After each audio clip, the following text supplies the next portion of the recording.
avança na Copa do Brasil, mas a atuação continua devendo.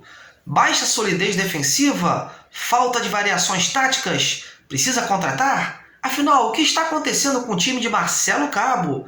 Vamos debater isso aqui. Próximo adversário do Vasco na Série B também tem início ruim na competição e busca se recuperar. Quer saber mais sobre o Brasil de Pelotas? Vou trazer aqui um setorista do Clube Gaúcho que irá dar mais detalhes sobre o nosso rival de sábado. E vai falar também sobre o atacante Lucas Santos, que tem treinado bem por lá. Isso e muito mais do informativo Detetives Vascaínos, que está começando agora. Se liga aí!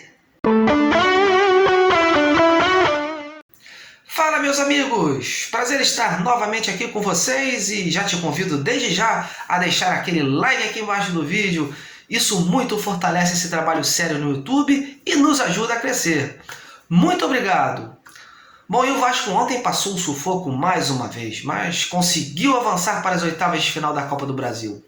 Novamente com o futebol muito abaixo, o time voltou a apresentar as mesmas falhas de sempre. E na primeira etapa, por exemplo, tomou um gol da desatenção de Michel e Ricardo Graça, que não chegaram a tempo, deixando o atacante Michael Douglas soltar esse foguete aí, sem chance para Vanderlei. No segundo tempo, o Vasco voltou melhor, com o Léo Jabá pela esquerda e que foi responsável pelas melhores jogadas. E numa delas descobriu o artilheiro Germancano, que não perdoou e ainda foi comemorar na cara do bandeirinha que havia anulado o gol anterior de Gabriel Peck. Bom, o time empatou, se classificou, mas novamente mostrou as mesmas fragilidades e os mesmos erros. Erros que estão tirando a paciência da maioria dos torcedores.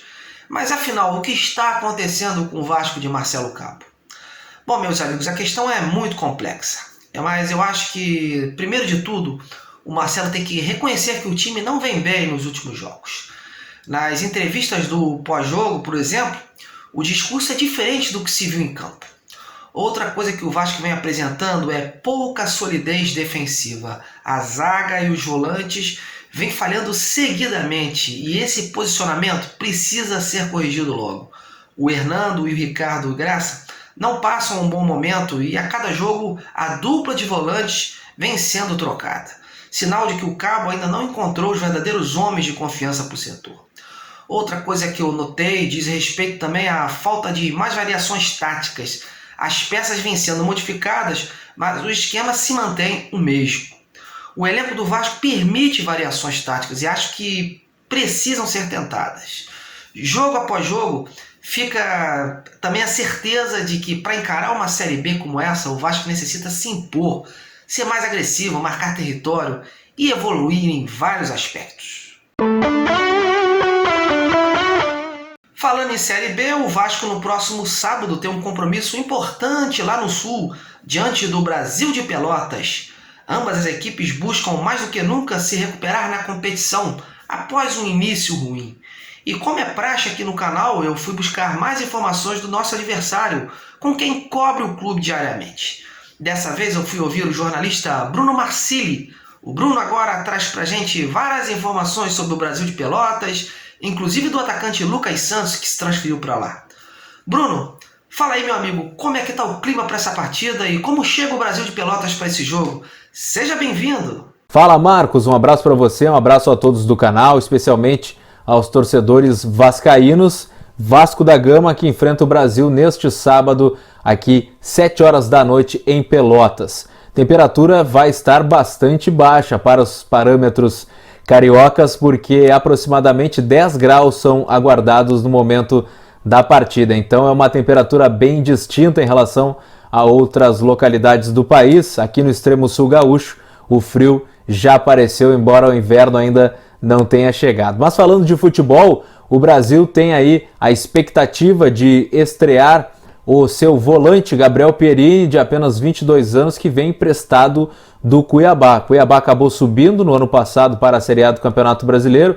O Brasil conseguiu a contratação desse jogador, era uma característica que faltava ao elenco ali, como um camisa 5, um jogador de combate.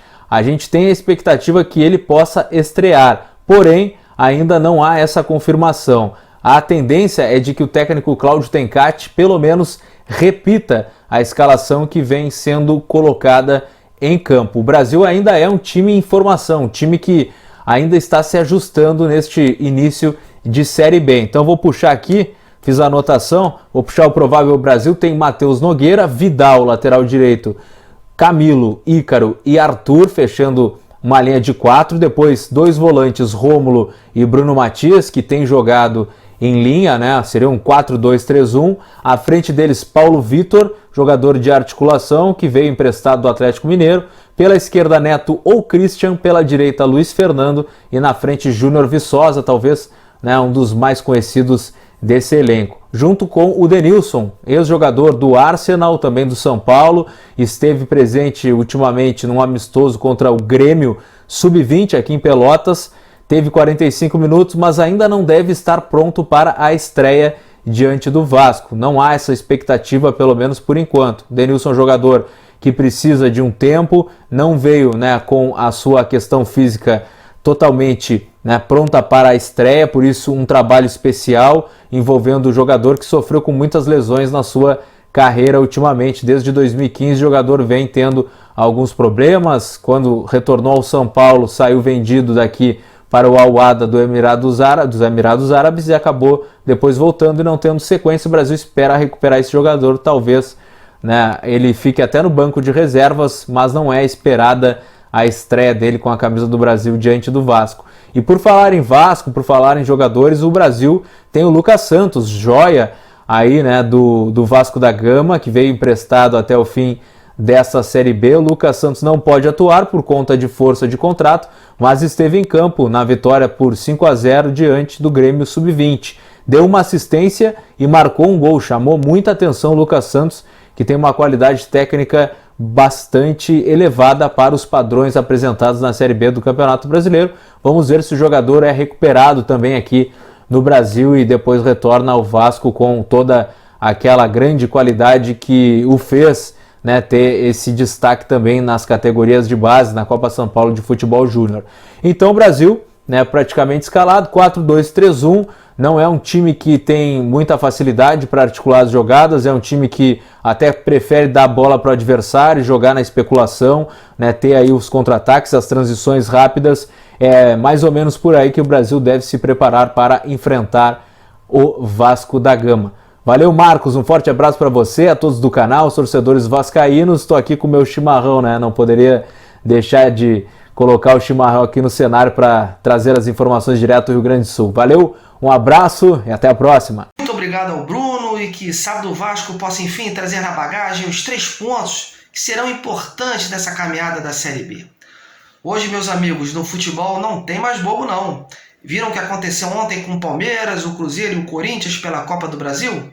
Uma eliminação precoce, e fica o aprendizado que só camisa e história não vence o jogo. Precisa de um algo mais. É isso aí. Eu encerro esse informativo de hoje e já te faço um convite para amanhã você passar aqui no canal, pois eu vou colocar no ar uma entrevista bem bacana que eu fiz com uma ex-joia da base dos anos 90. Papo imperdível. Grande abraço a todos, continue nos prestigiando e até a próxima!